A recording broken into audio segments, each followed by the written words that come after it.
வணக்கம் மக்களே. இன்றைக்கி யாரை பற்றி பார்க்க போகிறோன்னா சுவாமி விவேகானந்தா எப்படி இறந்தார். ஸோ இது ரிலேட்டட் கான்ஸ்பிரசி, இதோட ரிலேட்டட் மிஸ்ட்ரிஸ் எல்லாம் நம்ம இன்றைக்கி பிரேக் டவுன் பண்ண போகிறோம். இது ஏன் இம்பார்ட்டன்னா, இவர் இறந்ததுக்கு வந்து பல ஆங்கிள் சொல்கிறாங்க. ஒன்று வந்துட்டு ஸ்பிரிச்சுவாலிட்டி, அவரே வந்துட்டு அவரோட சக்கராவை உடச்சிட்டு, க்ரௌன் சக்கராவை உடச்சிட்டு அவர் இறந்த மாதிரி சொல்கிறாரு. செகண்ட் வந்துட்டு அவருக்கு ஹெல்த் இஷ்யூ இருந்துச்சு, கேன்சர் இருந்துச்சு, இது வந்துட்டு அதான் காரணம் அப்படின்னு சொல்கிறாங்க. தேர்ட் ஆங்கிள் வந்து ஒரு மர்டர் ஆங்கிள் இருக்குது.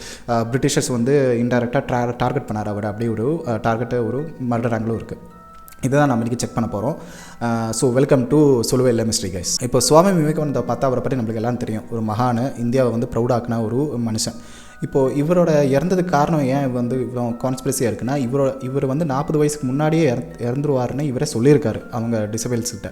அதுக்கு எவிடன்ஸ் இருக்குது. ஆனால் இவர் இறந்தது எப்போ பார்த்தா கரெக்டாக 39 வயசில், மீன்ஸ் 40 ரன்னிங்கு. அவர் 40 டச்சாவில் நம்ம 40 ஓடிட்டுருக்கு. அப்போ வந்து ஜூலையில் இறந்துடுறாரு.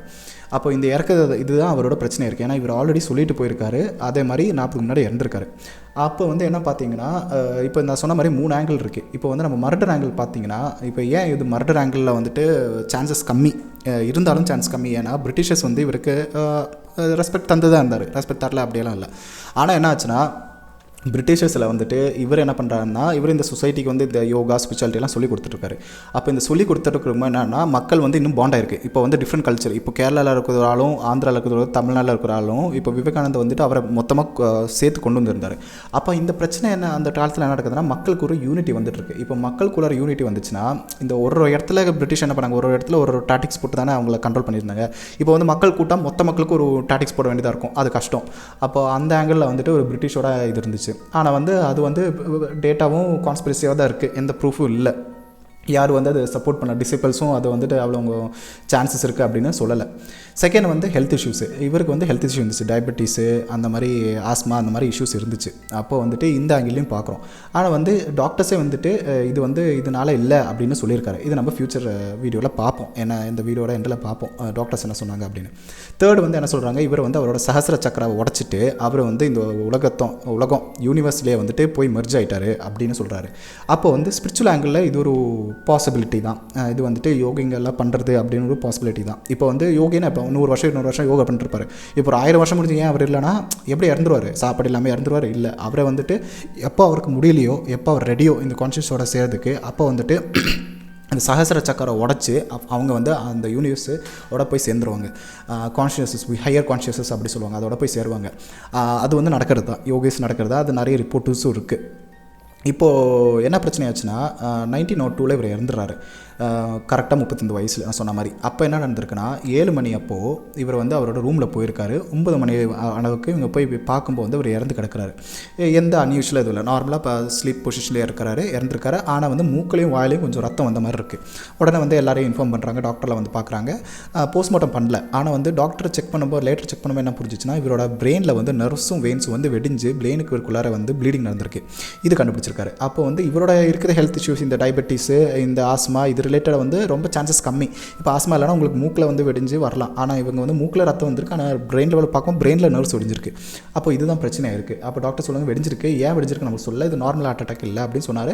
ஆனால் அவங்க சொல்கிறாங்க, இது வந்து வெளியில் வந்து எந்த ட்ரக்கோ பாய்சன் கொடுத்தோ இந்த மாதிரி நடக்கிறது இல்லை, இது ஒரு அன்யூஷுவல் தான் இருக்குது. ஆனால் வந்து நடக்கும். இப்போ வந்து இவ்வளோ மக்கள் இருக்கும், எல்லாருக்கும் வந்து என்ன மாதிரி நோய் வரும்னு தெரியாது, அந்த மாதிரி இருக்கும் அப்படின்னு. அப்போ தான் இது வந்து ஒரு ஸ்பிரிச்சுவல் ஆங்கிள் மூவ் ஆகுது. ஸ்பிரிச்சுவல் ஆங்கிள் ஏன் மூவ் ஆகுதுன்னா, இவர் ஆல்ரெடி சொன்னார் 40க்கு மேலே நான் இருக்க மாட்டேன் அப்படின்னு சொல்லிட்டு அவரோட டிசிபிள்ஸ் கிட்ட 35 வயசுலேயே வந்து நீங்கள்லாம் என்ன பண்ணணும் அப்படின்னு வந்து ஒர்க்கை டெலிகேட் பண்ணி கொடுத்துருக்காரு. அப்போ அவங்க ஒரு டிசிபிள் கேட்டிருக்காரு அவர்கிட்ட, ஏன் சுவாமி இப்படி சொல்கிறீங்க, 40 வயசு முடிஞ்சு நீங்கள் இல்லைனா இப்போ எங்களை யார் லீட் பண்ணுவீங்க அப்படின்னு. அப்போ அவர் என்ன சொல்கிறாருன்னா, எனக்கு வந்து உங்களை லீட் பண்ணுறதுக்கு இந்த பாடி தேவையில்லை, இந்த ஆத்மா தேவையில்லை, நான் வந்து இந்த யூனிவர்ஸோட சேர்ந்தா என்னோட கான்ஷியஸ்னஸும் உங்களை லீட் பண்ணும் அப்படின்னு சொல்லியிருக்காரு. அப்படி வந்துட்டு அவங்களுக்கு புரிஞ்சிருக்க சொல்லியிருக்காங்க. இப்போ இதோட அர்த்தம் என்னென்னா, உங்களுக்கு சிம்பிளாக சொல்லணும்னா, இப்போ உங்கள்கிட்ட ஒரு ஃபோன் இருக்குது, அந்த ஃபோனுக்குள்ளே ஒரு மெமரி கன்ஃபார்மாக இருக்கும். அந்த ஃபோனை நீங்கள் ஒரு வைஃபையோட கனெக்ட் பண்ணியிருக்கீங்க, சரியா? இப்போ என்னென்னா, நீங்கள் வந்து ஏதோ வீடியோ ரெக்கார்ட் பண்ணுறீங்களோ, ஏதோ பண்ணுறீங்களோ, ஏதோ பண்ணுறீங்க, பெரிய அமௌண்ட் ஆஃப் டேட்டாவை நீங்கள் ரெக்கார்ட் பண்ணிட்டுருக்கீங்க, ஜிபி கணக்கு டேட்டாவை ரெக்கார்ட் பண்ணிட்டுருக்கீங்க. இப்போ இந்த ரெக்கார்ட் ஆன டேட்டா வந்துட்டு உங்கள் மெமரியில், ஃபோன் மெமரியிலையும் ஸ்டோர் ஆகுது, அதே டைம் நீங்கள் வந்து க்ளவுட்லேயே அப்லோட் பண்ணிட்டுருக்கேன், ரெண்டுமே நடந்துட்டுருக்கு. இப்போ என்னென்னா, இந்த ஃபோனுக்கு வந்து இது பண்ணிட்டு இருக்கும்போது சார்ஜ் போடலை. அப்போ என்ன ஆகும், ஃபோனோட சார்ஜ் கம்மியாகி ஓரளவுக்கு இதில் கம்மியான சார்ஜ் இருக்கும். அப்போது நீங்கள் என்ன பண்ணுறீங்கன்னா, சார்ஜரை குத்திட்டும் நீங்கள் இந்த ட்ரை பண்ணிகிட்டே இருக்கீங்க. அப்போ ஒரு அளவுக்கு அதுக்கு மேலே என்ன ஆகுனா, ஃபோனுக்கு அந்த ப்ராசஸர் தாங்காதில்ல. அப்போ அந்த தாங்காத டைமில் நான் ஹீட் ஆகி வெடிஞ்சிரும். இப்போ ஹீட் ஆகி வெடிஞ்ச டைமில் என்ன நடக்கும்னா, இப்போது ஃபோனும் காலி ஆகிடும், ஃபோனுக்குள்ளே இருக்க மெமரியும் காலி ஆகிடும், உங்களுக்கு அதை ரிட்ரீவ் பண்ண முடியாது. ஆனால் நீங்கள் அந்த க்ளவுடுக்குள்ளார நீங்கள் ஒரு டேட்டா அனுப்புனீங்களே அது இருக்கும், அது லாஸ்ட் வரை இருக்கும். அதுதான் இதோட எக்ஸாம்பிள். இப்போ இதுக்கும் இது என்ன ரிலேட்டட்னா, இந்த ஃபோனு தான் உங்களோட பாடி, இந்த உள்ளார இருக்கிறது மெமரி இருக்குல்ல அதுதான் உங்கள் ஆத்மா. இந்த க்ளவுடுக்கு நீங்கள் வந்து வைஃபை வழியாக டேட்டா அனுப்புனீங்களா அந்த டேட்டா தான் உங்கள் கான்ஷியஸஸ், அந்த அனுப்பின டேட்டா தான் கான்ஷியஸ். இது அவர் சொன்னார். நான் வந்து உங்களுக்கு கைட் பண்ணதுக்கு வந்துட்டு நான் அங்கேருந்து க்ளவுடு அந்த கான்ஷியஸ்னஸ் லெவல் ஹையர் ஸ்பிரிச்சுவாலிட்டி இருந்தால் உங்களை கைட் பண்ணுவேன், எனக்கு இந்த ஹார்ட் பாடி தேவையில்லை அப்படின்னு வந்து சொல்லியிருக்காரு. இதுதான் நடந்திருக்கு. இப்போ வந்து நீங்கள் ஃபேக்டுவல் செக் பார்க்குறேன், உண்மை என்ன இதில் டிசபிள் சொல்கிறது தான் உண்மையா, இல்லைனா அந்த டாக்டர் சொன்ன மாதிரி அன்யூஷுவலாக இருக்குது ஆனால் ஹெல்த் ரிலேஷன்ஸாக இருக்கலாம் அப்படின்னு சொல்கிறது தான் உண்மையா. ஏன்னா மர்டர் ஆங்கிள் நம்ம கேன்சல் பண்ணிட்டோம். இப்போ இந்த ரெண்டுத்தையும் நீங்கள் கம்பேர் பண்ணும்போது என்ன ஆகுதுன்னா, ஒரு மனுஷன் லைக் நார்மலாக ஒரு மனுஷன் 39 வயசு, அப்போது அவருக்கு வந்து ஒரு வாழணும்னு ஒரு ஆசை இருந்தால், ஸ்டக்குன்னு ஏதாச்சும் ஹெல்த் இருந்துச்சுன்னா ஏதாச்சும் ஒன்று பண்ணியிருப்பார், ஏதாச்சும் ஒன்று நான் வாழணும் அப்படின்னு சொல்லிட்டு ஒரு இன்சைட் வந்துட்டு அவர் வந்துட்டு ஒரு இன்ட்யூஷனில் ஏதாச்சும் பண்ணியிருப்பார், யாராச்சும் கூப்பிட்ருப்பாங்க, ஏதாச்சும் தட்டி விட்டுருப்பாங்க, மூவ் பண்ணியிருப்பார், அப்படி இப்படி ஒரு பொசிஷனில் ஏதாச்சும் நான் பண்ணியிருப்பேன். ஆனால் அவர் படுத்த பொசிஷனை இறந்துப்போ படுத்த பொசிஷன் பார்த்தீங்கன்னா ரிலாக்ஸ்டு பொசிஷன், அப்படியே படுத்திருக்காரு, ஒரு நார்மலாக தூக்கம் பொசிஷனில் படுத்திருக்காரு. அப்போ அவர் வந்து எந்த டைப் ஆஃப் ஒரு ரெசிஸ்டன்ஸ் பண்ண மாதிரி இல்லை. ஏன்னா வந்து உங்கள் பிரெயினுக்கு தெரியும், பிரெயினில் வந்து ஏதாச்சும் வெடிஞ்சிச்சுன்னா ஒரு பர்டிகுலர் செகண்ட்ஸ்க்கு உங்கள் பாடி வந்து உங்களுக்கு நீங்கள் பண்ணக்கூடாதுன்னு பண்ணாலும் உங்கள் பாடி வந்துட்டு ஏதாச்சும் ரியாக்ட் பண்ணும், அப்படி இப்படி மூவ் ஆகும், உங்கள் கண்ட்ரோல் இல்லாமல் மூவ் ஆகும். ஏன்னா வந்து அங்கே நடக்கலை, ஏன்னா அவருக்கு பிரெயினில் உடஞ்சிருக்கு, ஆனால் அவருக்கு எந்த மூவ்மெண்ட் இல்லை, அப்படியே தூங்கின மாதிரி தான் இருக்குது. அப்படி வச்சு பார்த்தா இந்த ஸ்பிரிச்சுவல் ஆங்கிளுக்கு ஒரு உண்மை இருக்கோ அப்படின்னு தான் இருக்குது. அப்போ அதுக்கு நான் ஒரு 70% வெயிட் பண்ணுறேன். ஏன்னா வந்து இப்போ நீங்கள் யோகிங்கெல்லாம் பார்த்தீங்கன்னா உங்களுக்கு தெரியும், இந்த ஹிமாலய சைடு அந்த மாதிரி யோகிக்ஸ் வந்து யோகா பண்ணுவாங்க, தியானம்லாம் பண்ணியிருப்பாங்க. ஆனால் அவங்களோட பாடி வந்து எங்கேயும் கிடைக்கல, ஏன்னா வந்து அது அழிஞ்சு போயிடும். இப்போ அந்த மாதிரி ஆளுங்க எப்படி இறந்துருவாங்க? பசியில் இறந்துருவாங்களா? இல்லை, ஏன்னா அவங்க 100 வருஷம் 200 வருஷம்லாம் தியானம் பண்ணுறாங்க, இந்த 100 வருஷத்தில் பசியில் இறக்கலான்னா லாஸ்ட்டில் எப்படி இறந்துருவாங்க? அப்போது அவங்கெல்லாம் யூஸ்வலாக நான் ரிசர்ச் பண்ண வேணும்னா அவங்கெல்லாம் மோஸ்ட்லி வந்துட்டு இவங்க வந்து ஹையர் லெவல், நான் ரெடி பண்ண இந்த யூனிஸோட ரெடி ஆகுது, மர்ச்சுக்கு ரெடி, எனக்கு இந்த பாடியே தேவையில்லான்ற லெவலுக்கு வருது. யோகி சன்னியாசிகள் என்ன பண்ணுவாங்கன்னா இந்த சஹஸ்ர சக்கரவை உடைச்சிட்டு அது வழியாக ஹையர் கொஷன்ஸில் போவாங்க. ஸோ அதுதான் மோஸ்ட்லி வந்து இந்த ஸ்பிரிச்சுவாலிட்டி நடக்குது. அப்போ வச்சு பார்த்தா இவர் சொல்லுபில் ஒரு உண்மை இருக்குது.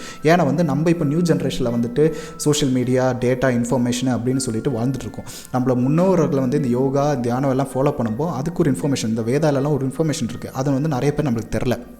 ஸோ இதுவெல்லாம் நீங்கள் ப்ராக்டிஸ் பண்ணால் எல்லாருக்கும் முடியும். ஆனால் அந்த ப்ராக்டிஸ் பண்ணது பீரியட் தான். இப்போ நான் பண்ணால் நடக்குமா அப்படின்னா நடக்கலாம், ஆனால் வந்து அதுக்கு இன்வெஸ்ட் பண்ணுது. ஏன்னா அந்த காலத்தில் வந்து அவர் வந்துட்டு ஒரு 18 வயசுலேருந்தே ஒரு தியானி வந்துட்டு தியானம் பண்ணி சுவாமியாகி மகாசுவாமியாகி அந்த மாதிரி பெரிய ஆளுங்கள் ஆகிட்டு அது பண்ணுறதை வந்து இப்போ நம்ம பண்ண முடியுமா? முடியாது. ஏன்னா வந்து நம்மளோட ஆவரேஜ் லைஃப் 60.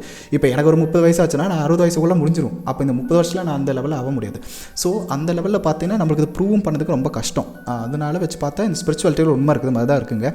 இதுதான் நான் கொண்டு வந்து சொல்லணுன்னு இருந்தேன். நிறைய பேர் வந்து அவருக்கு ஹெல்த் இஷ்யூஸ் தான் அப்படின்னு தட்டி கலக்கிறாரு. ஆனால் வந்து நம்ம இந்தியாவில் கண்டுபிடிச்ச யோகா ஸ்பிரிச்சுவாலிட்டி அதோட டீச்சிங்ஸ் வந்து நம்மளே சப்போர்ட் பண்ணணும். ஸோ இதுதான் இந்த வீடியோவில் சொல்ல வந்தேங்க.